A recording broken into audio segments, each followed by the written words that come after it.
यहाँ दारू होना चाहिए। एतियान दाई हाँ हाँ बता यहाँ दारू होना नहीं चाहिए। लुका लुका के बेचते, धर धर के बेचते हैं, दारू होना नहीं चाहिए। कौन मन बेचते दाई यहाँ बेचते, यहाँ बेचते। हाँ यहाँ दारू होना नहीं चाहिए। अंते एक आदमी सांझ कन होइला तो गाड़ी में आवा थे तो ले गए थे सीसी पिया थे दुकान में डिस्पोजल लेवत पानी पहुंच रहे थे। ऐसे मतलब दूसर गांव में तो कोई ये ले ला थे आम गाँव खावत लेबर दर के 4 जन 5 जन। बैठे नहीं सकत सांझ का ना तिहार चाहिए ना कुछ चाहिए। कुछ चाहिए, कुछ चाहिए। हाँ रोज तिहार है।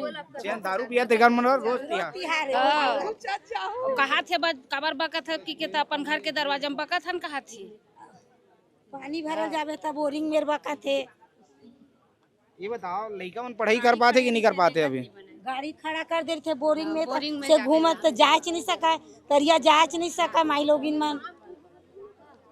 एकर बाद तो दंड वन बनना चाहिए ना ऐसने में कहाँ अभी बनाई से अभी नियम बनी से एकर बाद। पुराना सरपंच भी नियम बना रही से लेकिन कोई ओकर हेच नहीं। हाँ तो ये बता पुराना सरपंच नियम बना रही से तो ओकर बात नहीं सुनी तभी नियम बनाई तो कैसे सुन ली? नियम में आदमी पूरा साथ देवे महिला पुरुष तबे होई एक जन दू जन में नहीं हो। तो ये समय तुम पूरा प्रण ले ले आओ कि ये समय हम पूरा प्रण ले ले ले हन ये समय बंद करवा के रहना। हाँ बंद करवा कैसे दीदी ये समय बंद करवाओ तुम हो